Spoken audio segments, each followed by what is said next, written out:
This is the Volumetric Roundtable.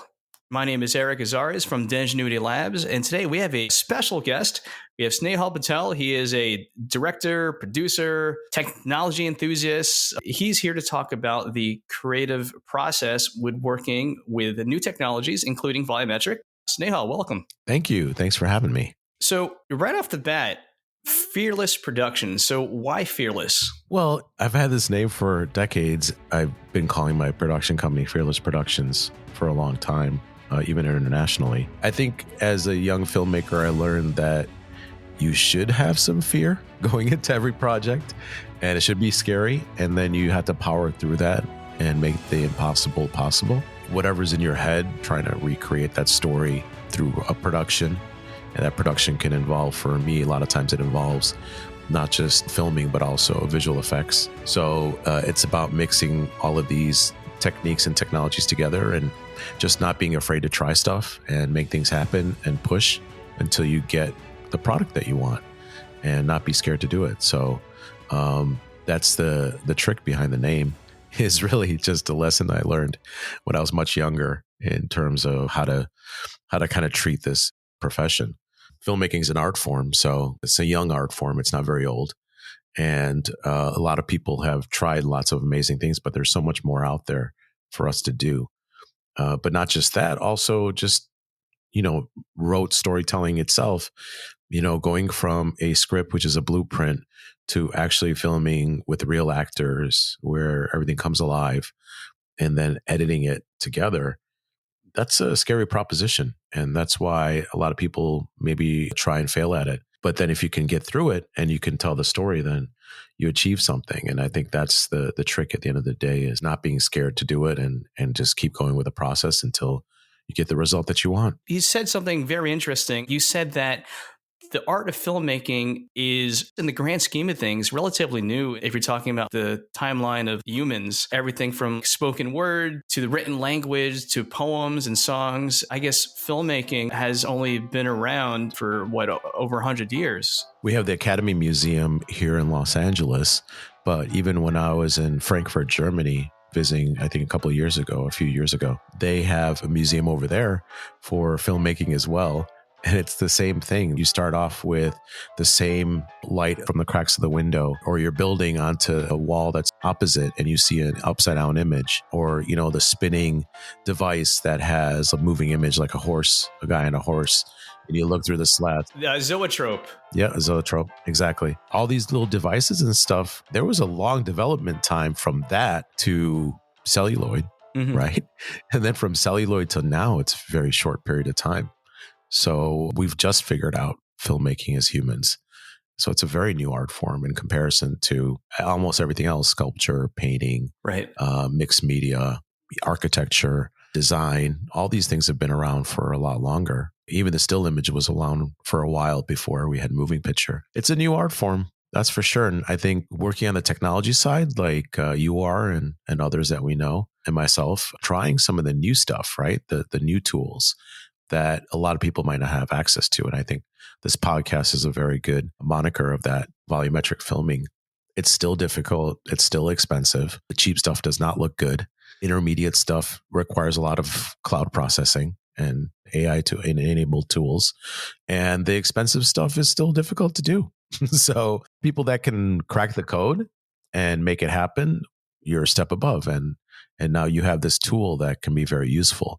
So the crazy thing about volumetric, the way we use it in filmmaking now, I was at ARRI when at USC's ETC labs, they were doing tests with photogrammetry and trying to test for a moving image. They were moving from photogrammetry to animated imagery, 4D. And they were testing with different film cameras and still cameras, but they were doing it. The onus was because of one of the Fast and Furious movies. They were involved in getting the actors' heads to be inside the cars as the cars jump through the frame. Yeah, back in the early days. In fact, they used that when Paul Walker passed away. They used some of that tech to kind of stitch his body and face onto his brother's body, who was a stand-in basically for him. Oh. Yeah. And basically what it was is they had already done the volumetric filming in those costumes ahead of time. So that was back then, right? just this year, I did a volumetric shoot. We executed at Digital Nation Entertainment and were able to get 3D animated outputs of our characters that we can place in Unreal Engine. And I just finishing a music video that we're releasing this month that has a character that she's on the screen, like in a volumetric shoot that we did an LED shoot. And she's also a character that's as animated inside visual effect shots. That way we can place her in distant objects like a flying ship and she can still move around and have the same costume. So it's pretty cool. Wow. Yeah, it's cool that I saw the tech like in this inception, when it was first like trying to be figured out, to now being able to use it myself and very economically. D&E was great. Digital Nation Entertainment was great. We were scheduled. We went in. They told us exactly what to expect, how to prep for the costume, the hair, makeup, everything. Go in and shoot. And then we could see results the same day. We could see a render from the morning shot, in the evening. We can see what the first shot looked like. And we can get it as an output in much higher quality if we need it for visual effects, if we're doing heavy duty compositing, or a little bit lighter package for Unreal Engine, or even lighter for the mobile phone. So we have links for web players and stuff like that. And we can repurpose the content now for other things. It's great. It's so cool that this is possible. But not everyone gets to use these tools, right? That's what's great about being in technology for filmmaking, is that you get to try stuff early on. So even though I got to do this and I'm all excited about doing this independent music video project with these really cool tools, at the end of the day, it's not widespread yet, right? Like it's the Marvel movies that do stuff like this. But in the future, that's not going to be the case. I think the most basic things will employ technologies like this, because now you can create gaming content, you can create whole short films with this technology, volumetric, where you capture all of your actors' performances and basically then animate them. And that's very much like video games, like a lot of 2D video games from our past, where they recorded the actors doing the animation and then play it back, right? Based on triggers in the video game. So I think that that's coming around where it's much easier to do. And of course, nerve technology, and being able to use your own phone to scan yourself and turn yourself into a metahuman. There's a lot of stuff converging together. Yeah. And then having to teach yourself a lot of stuff. So, for this project, like I taught myself Unreal Engine, at least the basics. So at least I can navigate, I can understand what the artist is doing, because I know 3D software and I get it. It's just that this is different because it's a real-time game engine. So you kind of just got to know what the panels do, what the components are, how it philosophically operates, so that as a filmmaker, you can exploit it. So that's always in the back of my mind, is like, all right, cool, learn the tech, but then how are you going to exploit it? How are you going to make it happen? So I'm looking at like the way volumetric, of course, as a tool that later on will become much easier for us to do a lot of cool things, because I think we'll be able to capture, instead of motion capture like we do right now for video games, I think we'll be able to do motion and performance capture in much higher quality, right, with the volumetric capture, and then automatically be able to manipulate the characters later on. So like, for example, a game like The Last of Us, which is, very cinematic. You can have your actors do the exact, pick something up from a table, read a letter, and then hand it to, somebody else, right? But putting the game together, you're designing your level and you're like, oh, like the actress turned to the right, the animation doesn't work. I need her to turn to the left. I think you'll be able to just edit that later on. These real-time engines, I think this, with the metahumans, it's almost there where you can capture myself talking now. And then with the phone, I can talk. And now I can go in Unreal Engine and I can pre-program a movement like me walking and shaking my head. And then the voice lip animation's going to add to that automatically. So you can already do that. But imagine a more natural gait, a more natural performance where you really get the actors' subtleties of the performance, which robotic game engine moves cannot equate to. Certainly if you can get a performance, but then you can go and modify that performance. And now you have this animation that's really high quality. You use a real actor. You really got exactly what you needed without having to spend months programming it. And at the end of the day, you can make a change to it. I think that's coming.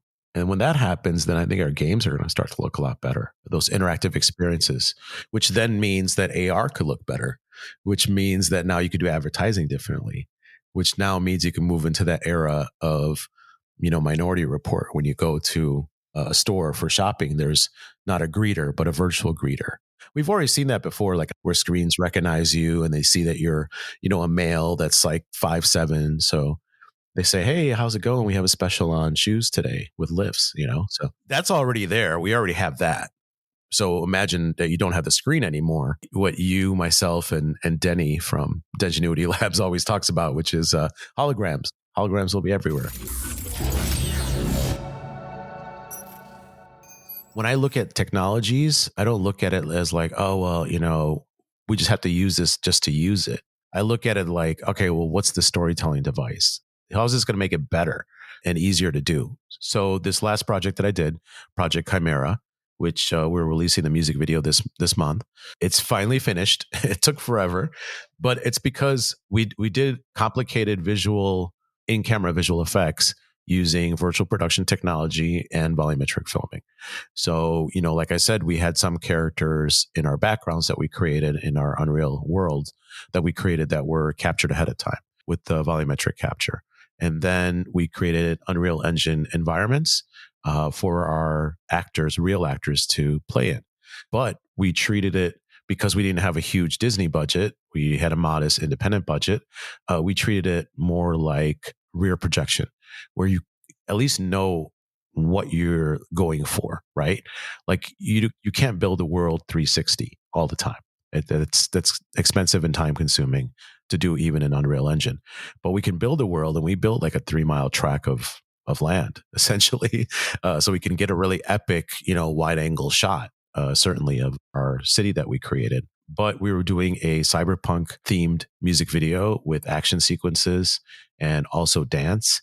And we were doing it with Indian, like South Asian iconography culture. So basically the dance itself was it's modern, but it's based on Indian classical dance, choreographed by a wonderful choreographer who's also one of the characters in the short.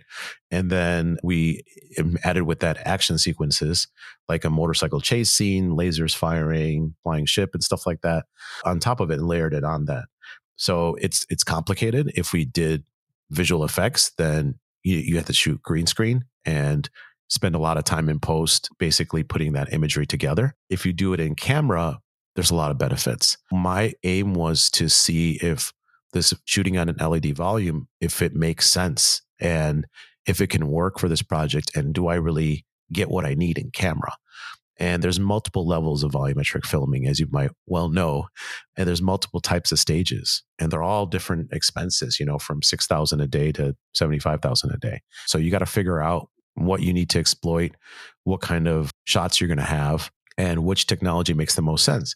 Do you need AR objects, in the foreground? Is that composited while live? Can you do that later? Do you need set extensions? Do you have like epic wide shots that you just can't achieve on the side screen that you're working on? So you need XR technology. All this stuff like adds complication, adds better camera tracking.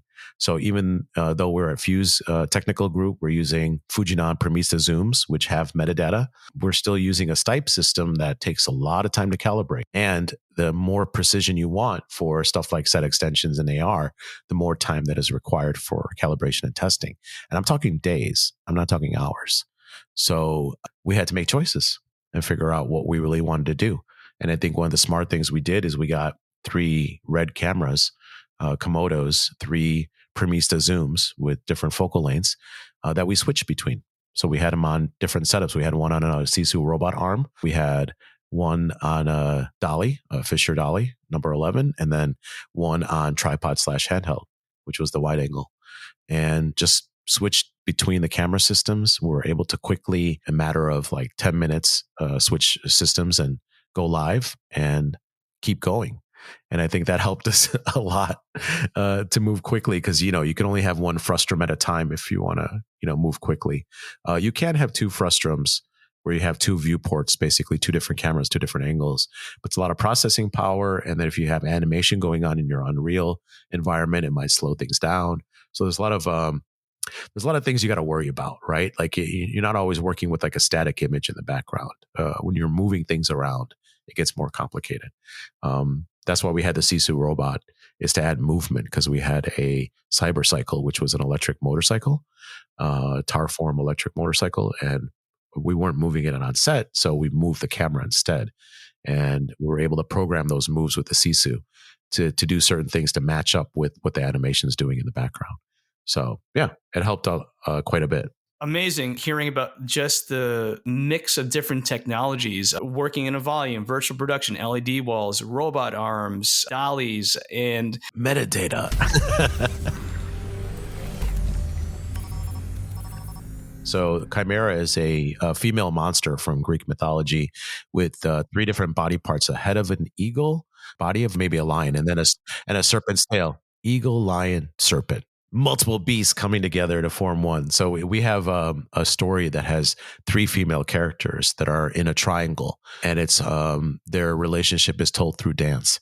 And they're all strong characters, and there's a firefight going on between 2 of the characters. So we thought this would be a great name for it, for the project. But the song is called Pia, P-I-Y-A, and that's by Jonica Selecta. He's the DJ / musician that made this drum and bass track that inspired this whole, project, because I was looking to do this kind of storyline in a virtual production environment, and met him earlier this year. And then we got to know each other, and I listened to his music, and I was like, oh, this is the track. We need to build something around it. And I built this whole story, this whole lore and everything, and put it together. Yeah. Yeah. So we got like custom props and stuff. I think you saw some of our costumes because we worked together on a volume shoot. So you saw some of the kind of level of quality of props and costumes we had, and the look was really strong. So, and that's from Thingergy, their costume and prop maker in LA near Burbank Airport. They're fantastic, and they gave us our look. So that started coming together. And then, like you said, getting all these technologies to work. One of my favorite technologies when we were at the Fuse technical group stage in Glendale was using the KinoFlow lights. So KinoFlow came on board early because they have these mimic lights that allow you to basically stream pixels, basically stream video or Unreal Engine content using a megapixel server directly to as many panels as you want. And these panels are large, they're big, like 2x4, 2 foot by 4 foot size. And they pump out a lot of light, like up to 10,000 nits, but they pump out whatever you put on there. So they're like really bright television screens, essentially, that can give you very accurate pinpoints of light if that's what you want. So instead of relying on your LED, a lot of people are thought that you can use LED panels to kind of light your environment. That's not necessarily true. Certainly the spill that it gives is much better because at least it's kind of the colors that you want. But LED light is terrible. LED light coming from panels is not full spectrum, and you certainly shouldn't use it to light characters' faces. But you can get a full spectrum light from KinoFlow that brings the colors out. You can light your characters, but basically use your environment. So whatever lights and stuff you have in your Unreal environment or light sources, you can then use as real light sources in real life on the KinoFlow, which was fantastic. We were able to change sets between 2 different environments, like complete different backgrounds, costume, foreground objects, like in 20 minutes. Oh, because we can just change the environment, on the background, which takes like 5 to 10 minutes. While that's happening, as soon as the environment comes up, now the gaffer, Sean, and our DP, by the way, was Robert McLaughlin, ASC, CSC, who's fantastic. He's done wonderful work on Game of Thrones and Westworld and, high quality VFX shows like Lovecraft Country. So he really knows his stuff, over, I think, 35 years of experience as a DP that does action and visual effects. So he brought along Sean, the gaffer, who was fantastic because he really liked the kinos, and it really helped because all we had really needed to work with was the kino flows, and we had some power sources and stuff up on a grid above us, and he was able to use some of those lights, and those were Chauvet lights that we were able to mix in, and that was it. And he was able to go to Lightboard, click a few keys, and then turn to the megapixel interface, which is like on a laptop or iPad or iPhone, and then dial in, with the tech, dial in some look that you want, and pick which parts of the background you're going to use to light the set, and move the panels in and out, and boom, you're done. And he had one set of panels in a grid. Basically, I think it's like 4 panels on bottom, 4 like 4 on top. I think it was like eight panels slapped together to create one big source, and right away the software knows that as one big source, so you could just put everything, whatever you want onto that source from the background, which is cool because we had a nice, a Fuse technical group. We had a nice stage with a nice curve to it. What we're able to do is, just move really quickly and really have a really nice look that was dialed in, that matched with what we were doing in the background. Like I was saying, the Fuse technical group had a curve wall, which meant that we could face one direction for, let's say, the medium shot. But if we wanted to, move the camera to go another direction for a close up, we can do that. We had enough real estate. Or you could pick things that are off screen, to be sources, right? So even though in the frustrum, I am, only showing a part of your environment, other pieces of your environment, like light sources or reflections or colors and stuff like that, you can choose and put them on the light sources. So that was cool. That mixed in conjunction with, what we were creating in Unreal, the environments we were creating to work on in that way, lend itself to some really cool stuff. Like if we were doing street scenes with animated, sequences of a moving vehicle, the lights that are going past are now on the actor's face. Yeah, I remember seeing some of your behind the scenes with the actors on a motorbike zipping around this futuristic city. There's glowing lights, neon flashing, and there's reflections and those light effects from the kinofo lights. That's really important for getting that realism. Correct, because if you are trying to achieve in-camera VFX, which is you want to basically be done, right? You just want to do color correction to the image and that's it.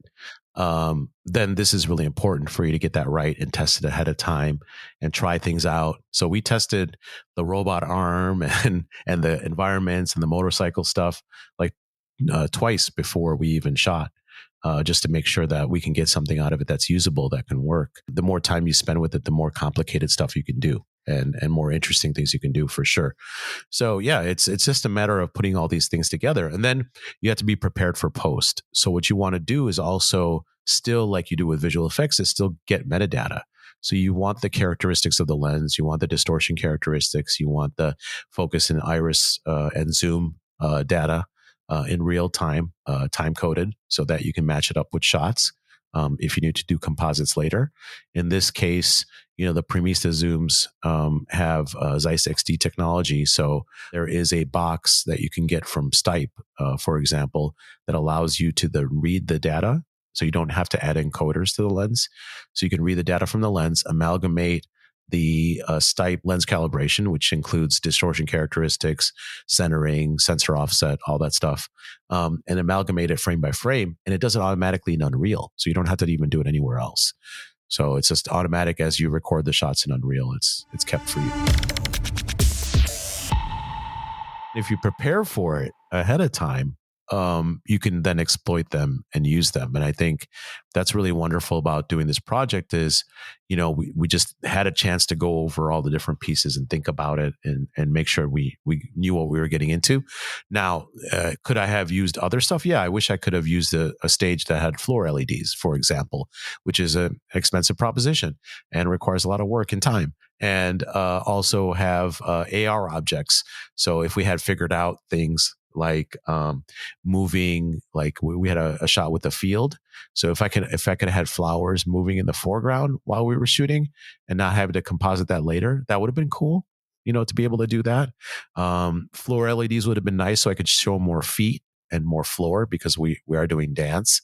So, for dance, it'd be nice if we could show feet. What else? I don't know. Yeah. So there's a lot to learn. And what I wanted to do was a project that wasn't reality based. That's why I chose the cyberpunk kind of themes with this Indian iconography, is because we can create that. It doesn't have to be super realistic. It could be anime style and it'll still be accepted. I realized, though, if I want to go for realism, we can. We can do that with volumetric and virtual production. You can actually exploit these technologies to do very realistic stuff that's rote and boring, like pickup shots. Like if you had a 360 camera that you took with you to do a location shoot, you could potentially go back and do reshoots or pickups without having to go back in the field. And this is going to be a boon in the near future for Hollywood, where actors want to live in LA. Who wouldn't? I mean, they don't want to live in the heat of Atlanta. They don't want to live in the sweltering heat of New Orleans, or the cold of the winters in Vancouver. Certainly, they want to work there, but they want to live in LA. Now, if you need an A-list star for a pickup, and that's at a location, on a cliff or something, let's say, in Malibu, it's an expensive proposition to recreate that just for, let's say, a close-up shot. But if you had the forethought of doing a 360 video capture in high resolution, you could potentially just drop that footage onto an LED wall, position it correctly, make sure you capture your, with 3D cameras, they also give you GPS data, and you could also do things like height and stuff like that. If you just thought of that ahead of time and just let the camera capture the metadata and had the video file, later on, you can go back to it, pop it onto an LED, create a frustum. There you go. You have a shot. Yeah. And it allows for creative flexibility in post-production. We got through a lot because we pushed fearless. People told me, like, this is crazy. How are you going to do this? And I'm like, we're going to do it. And we did it. You mentioned a few moments ago that a lot of planning was necessary, thinking ahead and anticipating problems or anticipating challenges. Now, I was just wondering, when you were actually on set, were there any moments or creative surprises that you discovered while shooting? Like, hey, wait a second, I didn't plan for this, but now that I see it, let's try doing it this way. Bob Ross used to call them happy accidents. Did you experience anything like that? Absolutely. Especially when we were on the LED volume stage and using the tight close-ups. So we always were like, we're going to use one camera at a time, one frustum at a time, shoot this like a one camera show. But, you're doing a music video and performance is performance. You just want to capture it. We found that as long as you're outside of your frustum is still active, even if it's not animated, you can choose to animate it or not animate it, depending on how much processing power you have. But if you did animate it, then it's a wonderful backdrop for close-up shots at a different angle, like a sidey angle. Yeah, that was a benefit of having a curved wall, was that you can then, move the axis of your close-up camera a little wider and get a shot from a different angle that worked just fine without a frustum. Keeping it super tight, and some of the best, my favorite shots in our production come from that camera. And people don't know. You can tell, you couldn't tell when the frustum was on or not. You have to just be careful that you don't want to use those shots when there's panning happening, because that's when, you lose the illusion. That's when, the frustum really helps to keep you locked in, because things move really funny. They kind of glide if you do that. And if anyone doesn't know what a frustum is, please just Google it and look it up. I know this is a volumetric podcast, so some people might not understand volume. When we say volume, LED volume, it actually is virtual production. And if you don't understand frustum in virtual production, it's a very important aspect of how we're doing this stuff. And it works with any game engine, Unreal Engine or Unity, for example. Also Disguise, I think just vanilla Disguise without Unreal also provides a frustum as well. So there's multiple softwares. It's basically a viewport. If you use a longer lens or a wider lens, the amount of the screen you see is going to change, but the depth perception has to look correct, especially when you pan or move the camera around. So that was part one of our two-part discussion with the great Snehal Patel. In the next episode, we'll talk about AI, the future of storytelling, Gaussian splats, and our bold predictions for the year 2024. This has been the Volumetric Roundtable, produced by Dengenuity Labs and brought to you by the Volumetric Format Association. The VFA is a global community dedicated to driving volumetric technology forward through best practices, standards, and collaboration. If you're interested in joining, go to volumetricformat.org/join. The community tier is free to join. This is Eric Azares. This has been the Volumetric Roundtable, and we'll see you in part 2.